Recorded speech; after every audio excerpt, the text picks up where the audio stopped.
Hello, hello, hello. This is Corey Thompson, creator of Dice Tower Dish, owner of Above Board TV, investor in Rose Gauntlet, Play to Z, Dice, Gen Con, etc. A man of many talents. And this is the Podfather of Gaming, Stephen Bonacore. You are listening to Board Games Insider, episode 361, and we're recording this on March 18th, 2025. Board Games Insider, powered by Board Game Geek. Corey, good to see you. Yeah, there's no Ignacy. He promised he was going to be here, and he would have been, except he came down with COVID Poor due to guy his is daughter poor bringing it guy home. is so deathly sick. I feel so bad for him. He's even more Slavic than usual.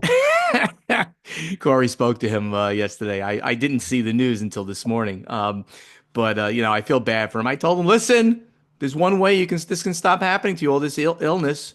Drink scotch. And obviously that will clean you out. No, this is not true. No, we don't want to be flagged for giving bad medical advice. I am not a doctor, and if I was a doctor, I'm not your doctor. Please consult with a medical professional. Thank you.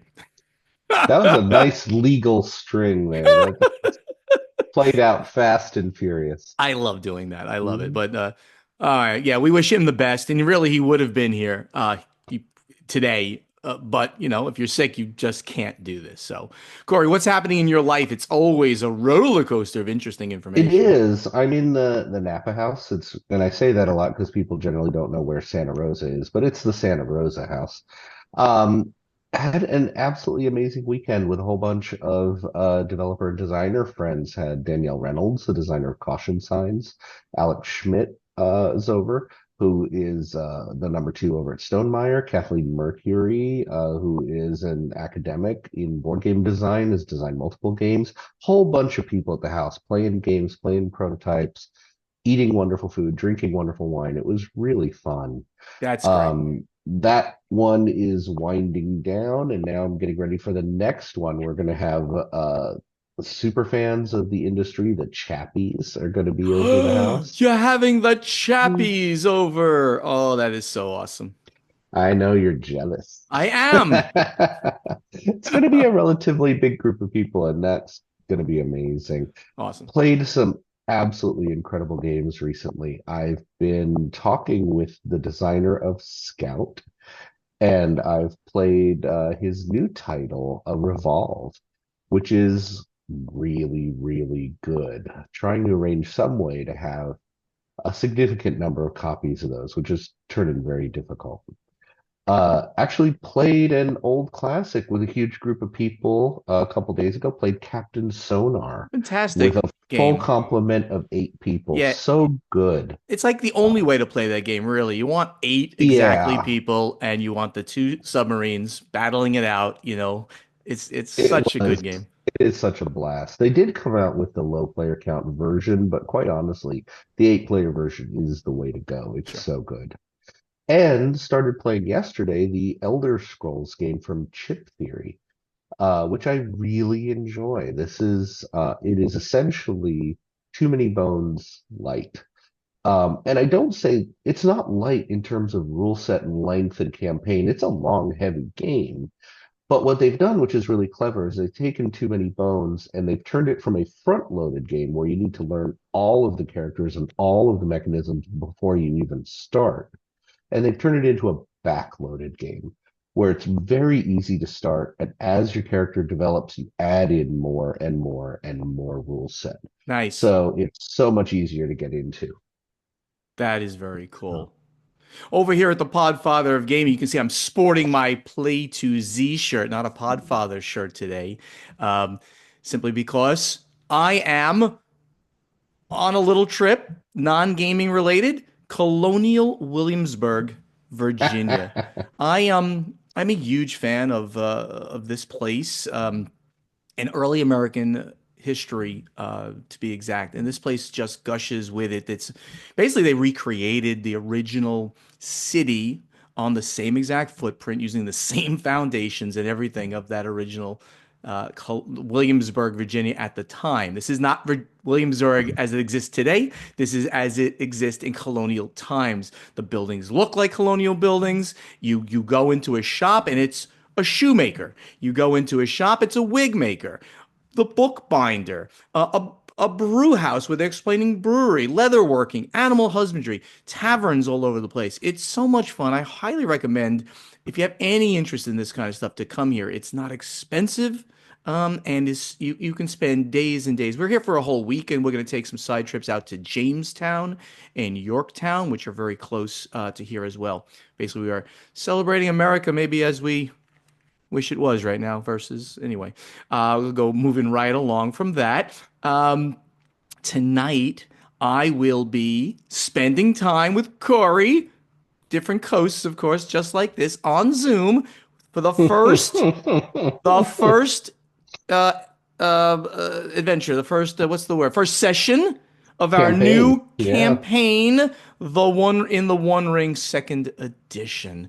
So excited about this. It's going to be Corey, Alex Schmidt, who Corey mentioned. He's over there now with Yep. Corey, and Paula, the lovely Paula, the four of us with our lore master, John. And I can't wait to do this. We've never even met him. Great guy online, very knowledgeable. Can't wait to see how this all plays out. Going to be fantastic. And the only other thing I'll mention, of course, as I did before, Play 2Z releasing 23 knives. It was just the Ides of March 2 days ago, 3 days ago, the 15th of March. So we couldn't get Hmm. it out in time for that. However, we got it out in time, for the next month. So this will be at your friendly local game stores, online game stores, wherever you like to get your games. 23 knives where you will determine the fate of Caesar. Do you elect to support Caesar or do you elect to kill Caesar? It's social manipulation, not social deduction. You'll have hints at where people's alliances and their minds are, and you can manipulate them to be on the other side if you want them to be, so that you can be the sole person who saves Caesar, or the sole person that does the most killing of Caesar. Fantastic game with a huge end of game reveal. 23 Knives coming out in April, very soon after you hear this podcast. Now let's get over to the event deck. So Corey, it's a low news week. We've gotten a lot of the big news stories out that hit kind of in the last couple of months. But we do have a big one here that's from CMON, and this was reported on Board Game Wire. Uh, and let me read a little bit of this, and then we'll comment on it. Board game crowdfunding major CMON issues a profit warning, says losses could exceed $2 million for 2024. Crowd-funded board game heavyweight CMON has warned it could face losses of more than $2 million for its business activity year, saying the rising cost of living had eaten into the revenues from tabletop game sales. CMON's board issued a profit warning to the Hong Kong Stock Exchange yesterday, estimating its losses for 2024 between $1.4 and $2.1 million, with the final audited total expected to be revealed in the company's annual report by the end of this month. This month being March 2025. It's going to be coming out pretty soon. At the midpoint of that range, the 2024 losses would almost completely wipe out CMON's $1.8 million profits across the previous 3 years combined, bringing to an end several years of improving performance as the company recovered from losses of almost $5 million in 2020 due to the COVID pandemic. So Corey, the background here, of course, is that Yeah. CMON, publicly traded as Asmodee is now, they must report full profit, loss, balance sheet, all of that publicly. And in fact, to keep the markets stable, they must get, when they know bad news is about to come out, they put out a warning to both investors and to the stock exchange on which they are traded. I did not check the stock. The stock trades for pennies, which is not so great to begin with. I did not say it, but I believe I saw a tick downward around the time that this came out. Um, does this mean CMON is going under? No, I don't think so. But I think we can see some major changes in the way that they operate. Yeah. And Corey, you have some information about things we talked about in August of last year? Yeah, so there's a lot of other info that's been hints that CMON is going through a reorganization or something's going on. First of all, David Preddy, who was forever and ever and ever the longtime uh, president, I don't remember his official title, but head of Cool Mini, left the company less than a year ago. Wasn't unexpected. He'd been there for a very long time, and it might have just been time to change hands. But around the same time, around August, Cool Mini publicly announced that they were going to be selling off multiple IPs for $12 million.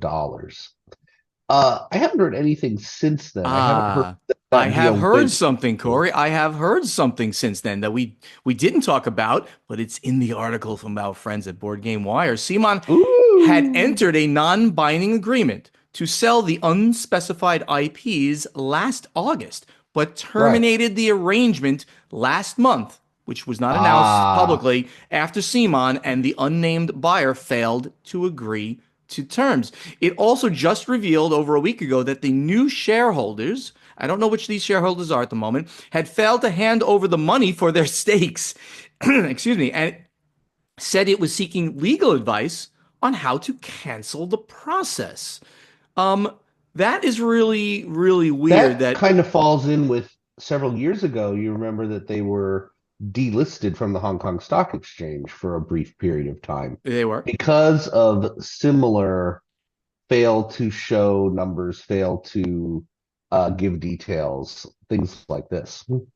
They had a very shaky start to moving from I forgot the name of it. It's an extremely small Hong Kong based exchange to the main Hong Kong Stock Exchange, which is a major stock exchange. Certainly, it's major in Asia. Um, and when they made that move, you have to go anytime you're listed on a public exchange. You have to go through many hurdles to get there and many hurdles to have audited financials that meet certain standards. Back then, and this is pre-COVID Hmm. times, they were issued, and this was huge. They were issued a warning by the auditors saying that we believe that there is a going concern issue with CMON.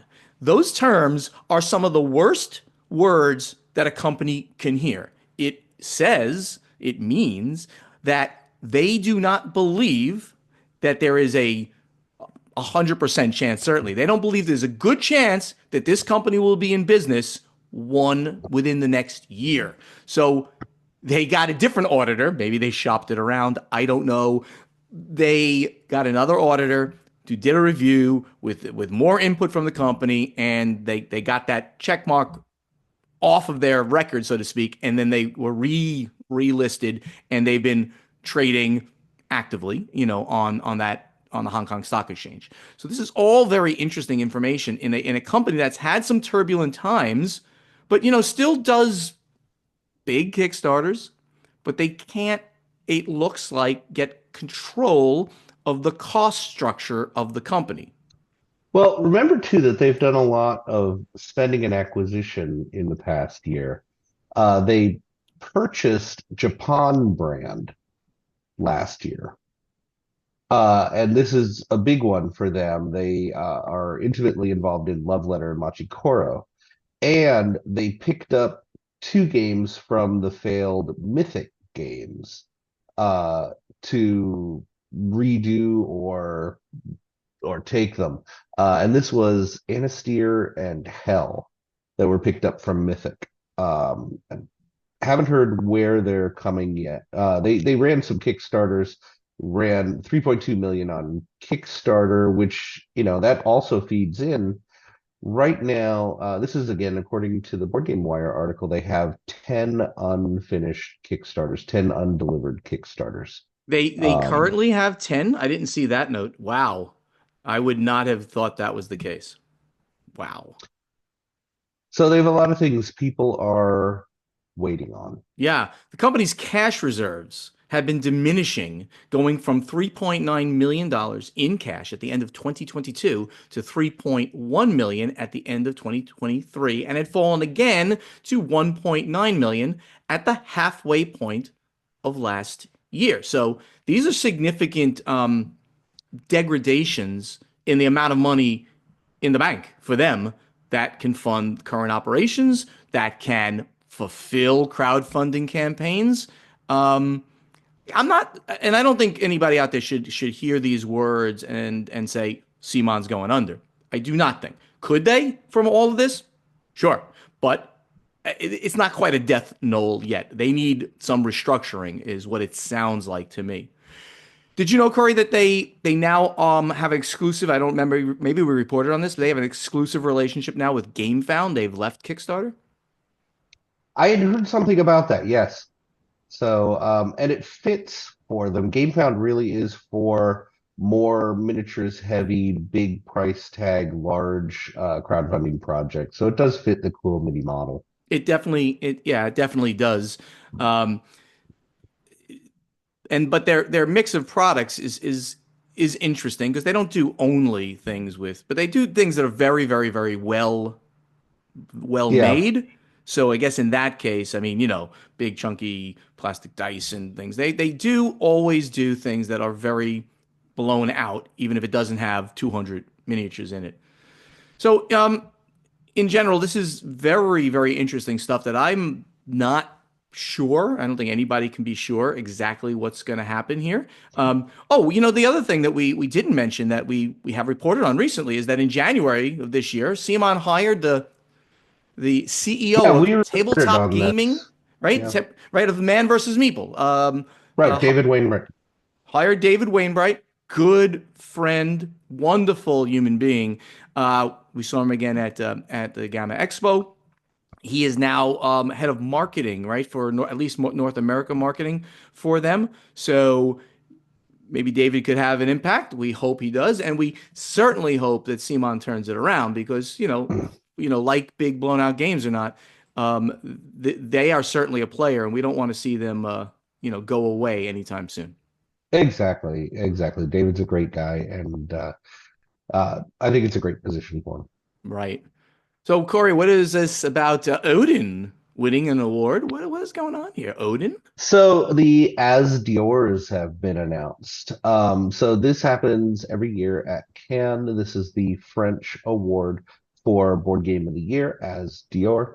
And the winner game of the year is Odin from Helvetique, designed by Yoan Go, Hope Huang, and Gary Kim. So just wanted to throw out there congratulations to Odin. Fantastic game. All other winners, there's a children's category where Operation Noisette won from Azu Games. The intermediate category had Behind from Cedric Millet. And the expert category, the winner is Kutnahora from CGE. Fantastic game. I'm So, surprised that the game of the year nominees, and I don't know the way this is structured, but it said the game of the year nominees, it looks like, were Odin, Captain yeah. Flip, and For a Crown. And I don't know that one at all, but Captain Flip is the lightest of the lightest of the lightest. And Well, do you yeah, know Odin? Do you know the game yeah. Odin? Oh, it's relatively light. It's a relatively light card game. Okay. Um, so official BGG weight is 1.2 out of 5. For I Odin, know for it Odin. varies quite a bit. Yeah, there's a lot of Odin games out there. This is the card game. It's a essentially a shedding game. You want to empty out your hand as fast as possible. It's a fun game. It's a clever game. So it's got very cute art in this Viking style. So just want to send a congratulations to them. Absolutely. Congratulations to all the nominees and the winners, of course. And with that, as we said, it was a light but eventful news segment. We're going to get down to strategy and tactics. So, Corey, last week we started a discussion, another AI discussion that Bill Anderson, thank you, Bill, who's at Nick603. But I wanted to wait for Ignacy to continue this discussion because he's got a number of items in here, and I think we're going to wait. So we're going to say, Bill, thank you for this, and it's very enlightening and interesting stuff in there. We're going to move to the next question and get back to that first one when we have all three of us. Hopefully, we'll be next week when Ignacio's feeling better. Lal Margu, major friend of the show, at Lal Margu from Luxembourg. Hello, I feel a bit guilty because I haven't asked a single question for a long time, but you urgently need some. You know, Lal, we were saying, where is Lal Margu? This question was asked on December 21st, 2024. So remember, guys and gals out there and everybody, you can get your questions answered in short order if you go to the guild. So remember that. We're taking questions that are Absolutely. only a couple of months old or so. He says the BGG ranking is probably a very influential way of evaluating games. Sure, True. sure. Here is my personal question on the subject. How many games from the BGG top 20 have you ever played? And how many games from the top 5 have you played more than 5 times? And he says, my own shameful answer is I have never played 16 games from the top 20 and only Pandemic Legacy more than 5 times. Well, he's played Legacy 5 times. Oh, okay. Yeah, I guess like, yes. Each game, yeah, you have to Yeah, count it you that got to way. count it. Is it 12, 12 at So least? Yeah, so it's I good. have Let's take a look. I have a boring answer. I have played every game in the BGG top 20. You're a jerk. And you And and you own in every one, maybe multiple copies. in the top 5, I have only played Twilight Imperium less than 5 times. Right now, the top 5 All right. are Brass Birmingham, Twilight, Pandemic Legacy, Arc Nova, Gloomhaven, Twilight Imperium. All right. So you want to hear a thing? My answer. What? You want to finish first of all? You want to go down to the top I 25? will say that in the top 100, there are 2 games I have not played. There you go. So Corey is an outlier, lol, and friends out there. He plays everything, specializes in heavy games with no theme and things like that. But so my answer to this question is actually, I think, interesting. Back in the day, back before there was a Stronghold Games, back before I was, creating a company was a twinkle in my eye. I made it a point to own every game in the top 100. Why? Because I'm stupid. There was no real good Yeah, reason for yeah. that, but it was like, hey, you know what? This is what the people are saying. I want to own these games. And then things would change. And then I went to like the top 150 and I basically owned them all. There might have been like some really hard ones at the time that you couldn't get, maybe that I didn't. But I used to own them all. But that's not really a question. It's about how many games have you played? So in the top 5, I've played them all. And the only game I have not played more than 5 or more times, I guess, is that what he said? 5 times or more? Yeah. Is Brass Birmingham. I played it and I said, okay, great game. Thank you, Martin. It's also a little dry for my thematic kind of taste, but it's a great game. So it's the only one that I haven't played. I'd love to try it again, actually. Being the number 1 game there, I should try to, get it a little better. Yeah. But absolutely, Pandemic Legacy Season 1 I completed. Arc Nova I play regularly now on BGA, and I've played it in person several times. Gloomhaven, of Yeah. course, I've played dozens of times. I'm And corrected in the Twilight, top, yeah, in the top 100, there's 3 I have not played. I have not played. I just looked through the whole list again yeah, because and it does change. I yeah, have not sure. played Oathsworn, Hegemony, and oh, I've forgotten. Nemesis. Oh, okay. And Twilight Imperium was number 5 there, and I've played it many times. 4th edition, probably close to that, but I mean, 3rd edition, so many times. So I'm going to count that. Now, just going to scroll down for the top 25. Of course, Dune Imperium, Terraforming Mars. I play it constantly. War of the Ring. Don't even start with me. Star Wars Rebellion, Spirit Island, Jaws of the Lion, Gaia Project. Never played Gaia Project Oh, it's so good. I love fully. it. That's a more than 5. Love it. Dune Imperium Uprising. I played, so all these are at least one play. Twilight Imperium, bunch of Twilight Struggle, bunch of plays. Through the Ages, bunch of plays. Castles of Burgundy, yes, but not a lot. Great Western Trail, sure. Scythe, Eclipse, Seven Wonders Duel, Brass Lancashire, yes. Nemesis. I played Nemesis Lockdown, which is I think the second one in the series, which most people think is better anyway, but same type of thing. I'm going to count it.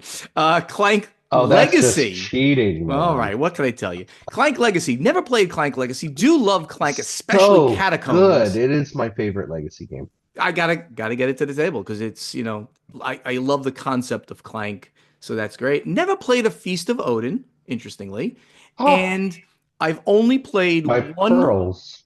I've only played one game of Frosthaven. I own it, sitting there, shelf of shame, and I played that as a demo game at Essen the year it was coming out. Mm, Uh, so yeah, my ownership slash games I've played in the top 100 has changed dramatically because the list changes dramatically. But that's a very excellent question. Thank you, Lol. Daniel Ljungberg. Leungberg. How do you say Young it? Leungberg, I think. Youngberg. Le Yeah. Youngberg or just Youngberg? Yeah. There's an L there, Daniel, and it's very hard for English speakers. So, Daniel Youngberg at DA Red H 89 on the Geek. One, do you think that the crowdfunding exclusives, do you think that the crowdfunding could be bad for the hobby, especially for games that later come to retail? For example, I personally have chosen not to buy some games when it comes to retail just because I feel that I might miss out on some really good stuff for these games. Of course, I understand that it's a personal choice and probably stupid. Corey, so what do you think? Do you think crowdfunding exclusives are bad for the hobby? Start with I that. don't. I think it's a marketing thing that lots of different industries use, and it adds excitement. If there's a really good game that's crowdfunded and it has exclusives through crowdfunding, those exclusives migrate through the secondary market.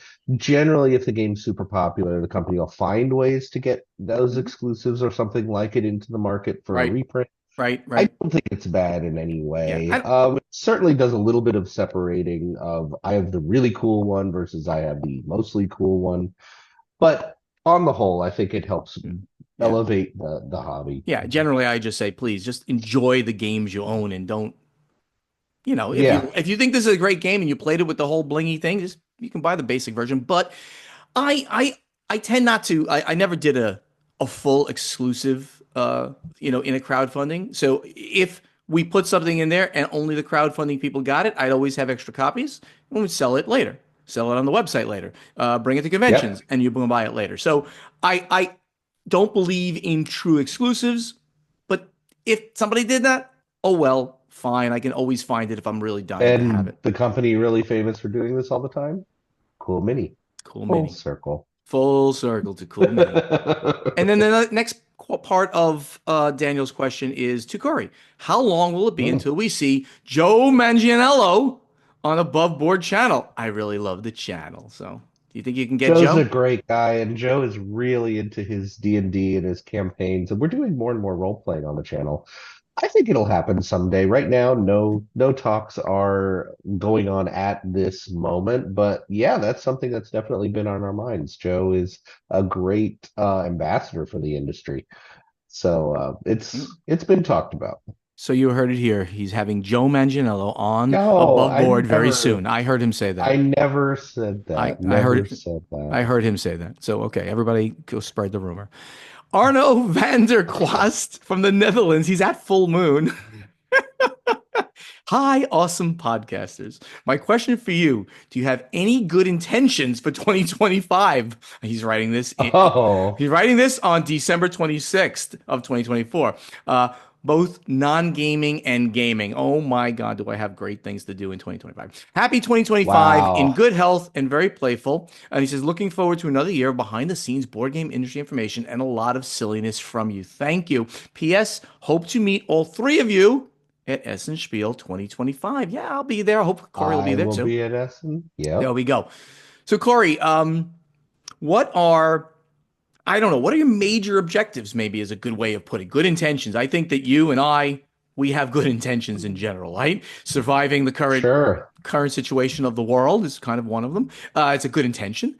What do you think you will accomplish? And maybe that's a good way of putting it in 2025. I it's always been my goal to elevate the industry to try to be involved with companies I feel good about, that I think I can do some change for the good for the industry. So it's kind of the same. I think 2025 for me is going to be a little more take care of Corey year. Hopefully Ooh. a little less travel, a little more playing games and seeing friends. Um, but we'll see. So far, I haven't been so good on the less travel thing in 2025. I certainly have not. So for me, I mean, I have just a lot of travel scheduled and a lot of epic things that I'm going to be doing this year, and hopefully keep good health and and be playful with friends and family and things like that. But I'm doing this tremendous cruise that you're going to hear about coming up very soon. Basically all of Yeah. April and into May, I'll be in Southeast Asia and Japan and coming back to the US on that ship. It's just ridiculous. So you're going to see a lot of posts from me, social media posts. That's a good reason to just watch it, to see some amazing pictures and us talking about how amazing it is. I mean, uh, it's a once in a lifetime thing. When's the next time I'm going to be in Vietnam or Taiwan? If we can ever, maybe we won't be able to go there at some point in the near future. So I'm excited about this. So that's my goal. And then I'm going to be doing a Norway cruise. And I'm trying to convince Corey he would be perfect to go on that cruise too, since he loves Norway and he wants Oh, to I see it. do. Come on, Corey. I know you can do it. A little less travel, but do this one. Oh, man. Yeah, I know it's You're hard. bad I influence. am a bad influence on you travel wise. You don't But you listen. you are my financial advisor, so I should go on the cruise just to get your brilliant advice. I am not a financial advisor. If I was a financial advisor, I am not your financial advisor. Everybody out there. See you, Arno, in Essen. Um, a board game family, who's at board game family. He types here: is there a Patreon fund that we can contribute so that Ignacy has good recording equipment at both home and the office, though there's no technical excuse for him not to join? We need his Slavic perspective on the news and questions. You know, I have literally said to him, dude, I will buy you another set of stuff to have in your office and you have at home. Just please. Yep. Yes, he has in the past had issues, technical excuses that he couldn't be here. This one is a much better excuse today. He is sick. So very sad. Thank you, Will of A Board Game Family. Tim Harema from Canada at Divine underscore Justice. Again, these are coming from late 2024, so very close to right now. Questions. He's got three questions here. Do you think Kickstarter or other crowdfunding platforms have encouraged publishers to favor games with larger table presence and more components? If so, is there an intentional decision in order to justify a higher purchase price? So So, I think absolutely yes, we're getting bigger games. I don't think there's any malicious intent other than if you make games, you want to make money. I think with the Kickstarter model, one of the things you can do is it cuts out a lot of the middlemen. You can make a game yep, and not worry that a percentage has to go to the distributor, a percentage has to go to the consolidator, a percentage has to go to. right, right, You can raise the money and have a higher per unit cost and still make profit off of a really big game. If you then want to reprint or publish retail, you've got new issues.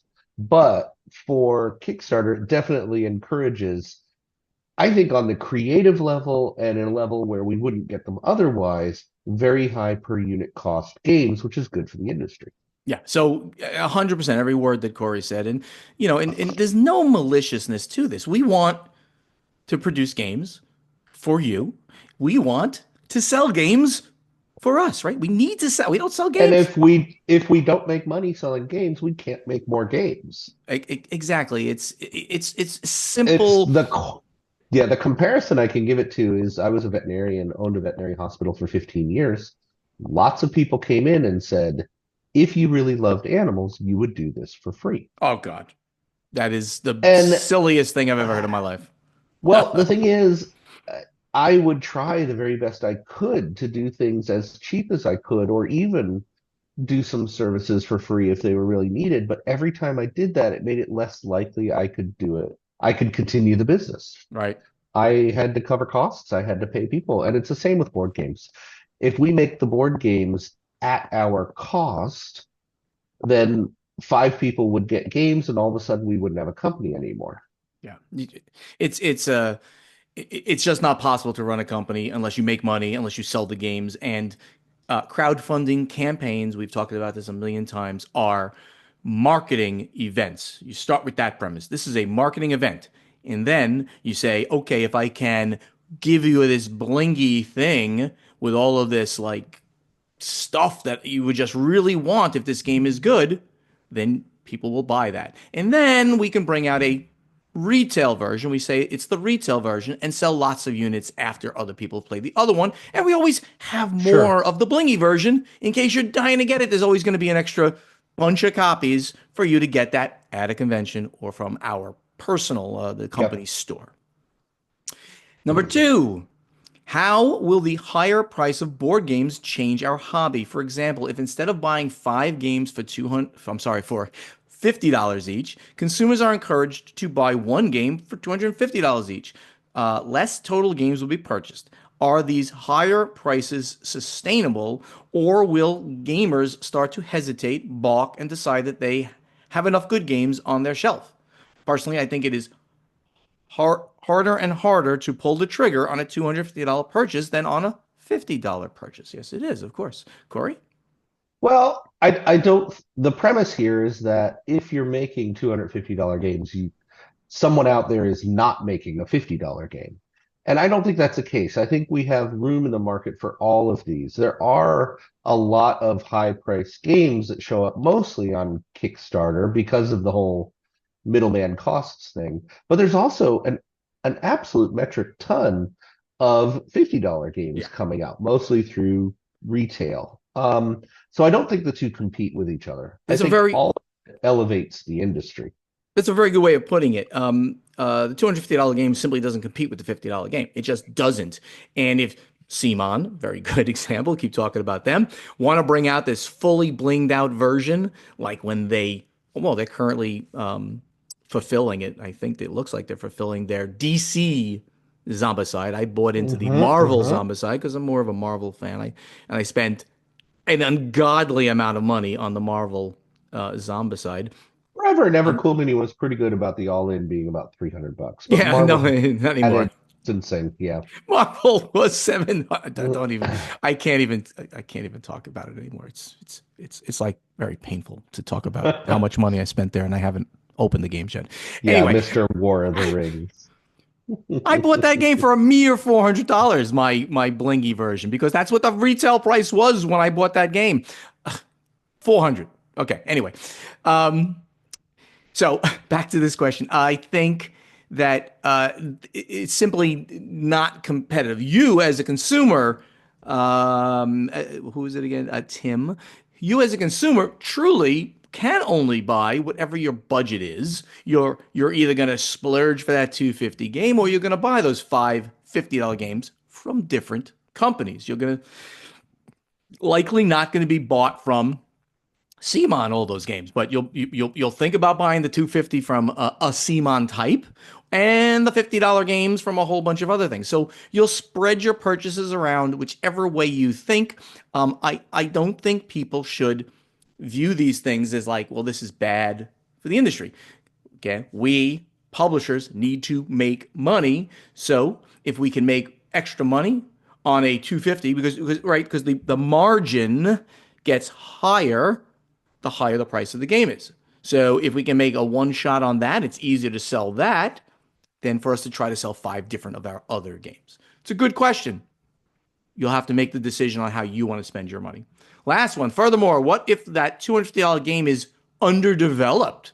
Many crowdfunding games are accused of favoring flash over substance. Do you have a consumer? Do you then have a consumer who hesitates even further to pull the trigger on the next purchase? Corey? Well, the thing about Kickstarter is I think it's a bell curve standard deviation question. Retail has a very tight standard deviation where retail games through publishers have gone through a long development process and are a professional, polished game at the end. You still have outliers of games that are ridiculously well done and games that are maybe underdeveloped, like you say. Kickstarter, I think, has a wider bell curve because it's very easy for anybody to do a Kickstarter game. If you are creative and you have an idea for a game, you can do a Kickstarter. It'll be hard as a first timer, but you do tend to see some games that are underdeveloped and some games that are ridiculously overdeveloped in the Kickstarter area, but more of those trailers on either side. As far as a reputation for all Kickstarter games being underdeveloped, it's just not true. Right. Kickstarter has turned into a great place for really well done games. However, if somebody's going to, let's say, half-assedly put out a game as a creative and not really knowing the industry and not doing development work to polish it, Kickstarter's the easier place to do it. Having said that, I think most people are aware that Kickstarter has this broad variation where you can get a miniatures heavy $500 super polished, well done game, as well as a card game on index cards done with a Sharpie. Everything is on Kickstarter, and people are aware of that. Remember, Kickstarter's not a store. Correct. Kickstarter is a think tank, an incubator area where people can donate money to help a creative create their process. I know there's a lot of argument there. A lot of companies do use it as a store, but that's the model by which Kickstarter was started. And when I say Kickstarter, I'm talking about all Right. crowdfunding. All of I crowdfunding. don't I don't think this burns consumers, and I think the percentage of games nowadays on crowdfunding that really are terrible game, enormous production, I think that's very low. Yeah. I have two words, caveat emptor. If you know the company and you have a history and you see the history of that company putting out good games, it is highly likely that their next game is going to be good if it matches the style of game that you like to play, the theme, the whether it's worker placement or deck building or whatever. If it matches the style and it's a reputable company, you're probably going to get a good product. If you don't know the company, and they don't have a track record, or you heard the last game that they did was underdeveloped, or whatever the case may be, or they delivered it 6 years late, should you back that game? I would postulate you shouldn't, but that is up to you. Caveat emptor, buyer beware. And with that, Corey, we need to get to play testing. Woohoo! So last week, Corey, you asked a question. This is actually 2 weeks ago because we skipped over play testing last week. Why Sure. don't you tell us about this question and we'll go from there. So this was a question that actually came up for me. So this was, me exploring things that I've thought about. You are given a one of a kind version of a popular game, and we're saying it's kind of official. It's not like your friend made it. Think about an all foil edition, unique art, some, cards made exotic out of copper, something like this. The two questions are, would you play with this special edition and would you sleeve it? I tend to not be a sleeve guy, so I have almost no sleeved games. So, That did you get yeah. some good answers there from anybody? I sadly I missed where I put this. So let me see. I'm rushing over to Absolutely look. amazing answers. I want to put in here There we Mike go. Walecki. This has to be the first one read. Mike gave the official guidelines for sleeving a game. So, one, how often do you play it? If it's only going to be played a dozen times, don't sleeve. Two, how important is a marked card? If it's a co-op, who cares? You can always mark more cards to balance it out. Three, how replaceable is the game? A standard 52 deck of cards can get a lot of play, but it's rarely sleeved. Four, how annoying is the card art? I really like this one. It's really bad card art, or maybe just really shiny.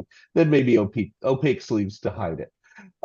Five, how clumsy are you? Sleeved cards can be extra slippery, can turn shuffling into a dexterity game, and sleeved cards on the floor, if stepped on, can cause one to slip and fall like a banana peel. Awesome. Six, do you have extra sleeves handy that are the right Oh my size? God. That's a This one, lot of Mike has thought a lot about sleeving. yes, apparently he has. Amber Wells, who says 100% yes and yes. In my opinion, no point to own it if I don't play it, but certainly worth sleeving to preserve it as long as possible and prevent accidental damage to the cards. Adam C says play probably and not shut up about how good this special version is. Sleeve probably. Don't usually sleeve games, but I do make exceptions. Kevin Martin said, I would be very honored to receive such a gift. I would put it in a display case at the center of my board game room. It is special and deserves special care. I'd then buy several copies of the retail version, and whenever I play the retail version, I'd give my guests copies to take home with them.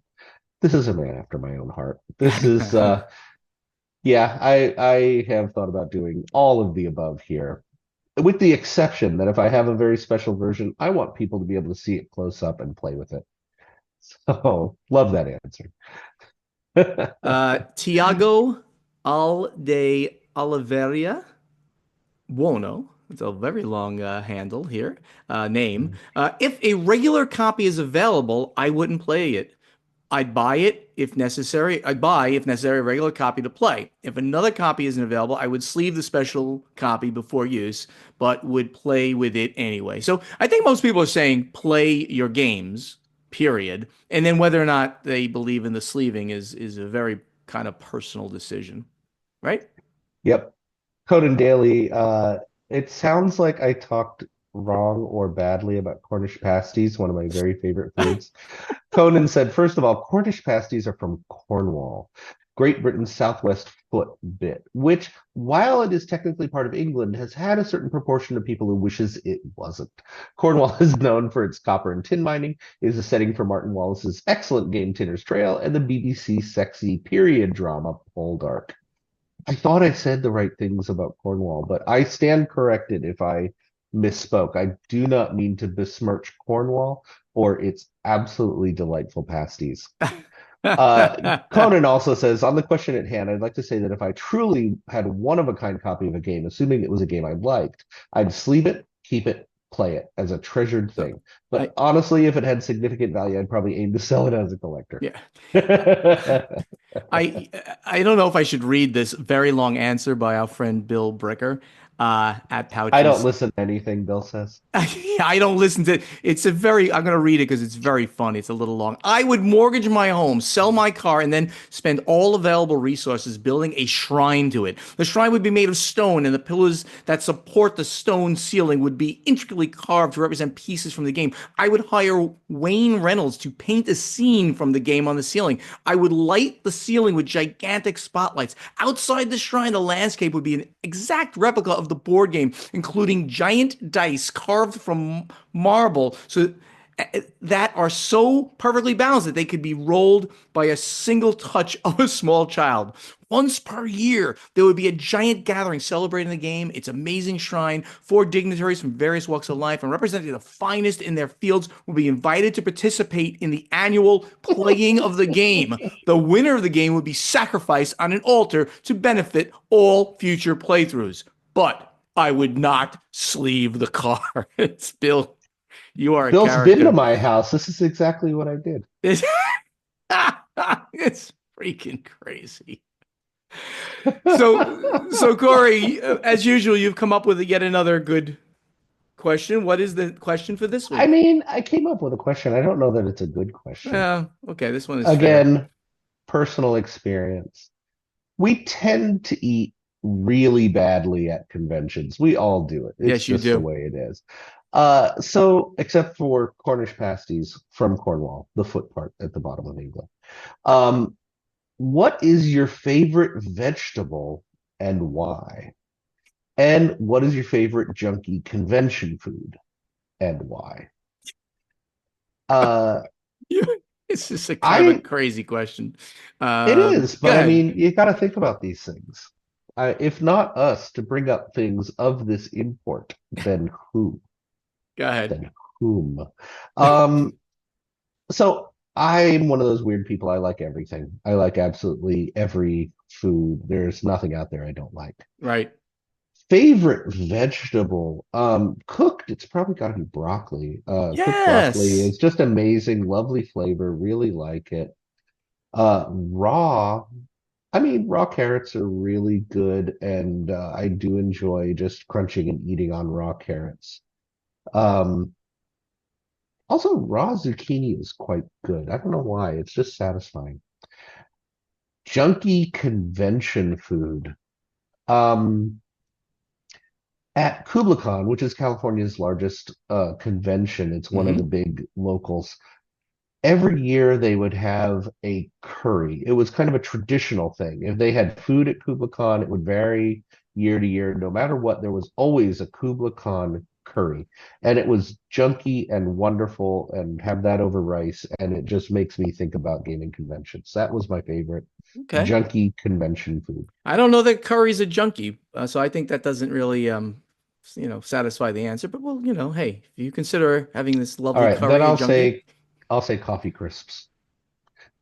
oh, that's like a chocolate thing. It's sort of like a Kit It's a Kat. Canadian, a British candy bar. Yeah, okay. Coffee crisps. There you They're go. wonderful. For me, I agree with you. Broccoli is like my favorite vegetable. I mean, I love making it. I roast it, just salt, pepper, oil, and garlic, and it just comes out Oh so yeah. nicely. Um, I think it's kind of a close. It's close with asparagus. Love asparagus as well. But again, I'm like you. I eat everything and love food. Love all foods, which is why I'm gaining weight. And as far as junky convention food, I don't, I try not to, go crazy at conventions. And when I do like snack, I try to snack well. So like I'll have pretzels, right? So not the worst thing for you, but not a high like fat content. So pretzels and that'll be my go-to snack at home. If I'm not eating something even better like almonds, which I do love, right? As a snack. I think in the junk food category, it would be pretzels. So everybody out there, I have Mm. just because I'm that good and fast, Corey. I Stroopwafel. I love stroopwafel. Stroop waffles are amazing, but are you gonna eat? Are you gonna eat a bunch of those at a convention? Yep. Really? Okay, well, you're an animal. He's an animal. So I Yes. just created a thread for you all to answer that question that we posed to you. So please go to the Guild on BGG, find the thread with this play testing question, and post your answer. And hopefully we'll talk about it next week. And in the meantime, let's go to the final scoring. Mhm. Thank you so much for listening and help us spread the word about this podcast by telling your friends to download Board Games Insider wherever they like to get their podcasts or watch Board Games Insider on the Podfather of Gaming YouTube channel. By the way, I'm going to make a quick break here. Did you know that like I now have people, fans of the show, friends of the show, who like will like play a game with me and they'll be like, "Let's get to the final scoring." They'll do exactly the way I do it, which I think is great. Um, do you want to be part Mm. of this podcast? You can just go to the guild, become a member, ask us questions in the strategy and tactics thread, and answer our question to you in the playtesting thread. It's simple. Go do that. And we'll be taking these questions from you very soon. Interact with us on social media. Same handle on all platforms. Put an @ sign in front of these things at Board Games Insider, Portal Games US, Podfather Gaming, Dice Tower Dish, Play2Z Games, Above Board TV, and Nerd About Show. Follow us on your social media of choice and speak directly to us on those platforms. A special call out, of course, to our YouTube channels, which we spend the most time working on. That's Portal Games Studio, the Podfather of Gaming, and Above Board TV. We'd love to see you in person at an upcoming convention. Corey, I don't know that we have conventions coming up. I have that great cruise. I'll see a bunch of people there. We'll talk about. I will be at the gathering. Will You're all you at the be same. at the gathering? I for the You always go to the gathering. first time in 15 years, I will be missing the gathering of friends for this once in a lifetime epic cruise in Southeast Asia. So sorry about my friends that are there. I love you all. Board Games Inside is professionally edited by Jake Thompson. Thank you, Jake, for being part of the team. And that great voice you hear doing the intro, the outro, the in between segments is that of Ray Greenlee. Contact him to do your voiceover work at raygreenleevoiceover.com. That brings us to the end of another wonderful show. Corey, is there anything special? Is there anything you held back to hint to people? No. Nah. We have some potential big news coming out, but because we heard a rumor, but it's rumor only. So we'll get to that. We keep our noses to the grindstone. It's a weird weird thing, right? To say, I don't know what that means. And why would your nose be on a grindstone? But Because you're looking so close at your sharpening equipment that you're working super hard. yeah, well, that's all right. There you go. So hopefully we'll have some breaking news for you soon. But in the meantime, everybody, thank you for being part of the show with us. We do it, literally do it for you. We don't do it for ourselves. We make no money on this. We just want to be informative to you and give back to you to expose the industry, explain it, unravel the onion, open the kimono, as the case may be. Thank you all for listening. We'll see you next week. Bye bye. See you later, everyone.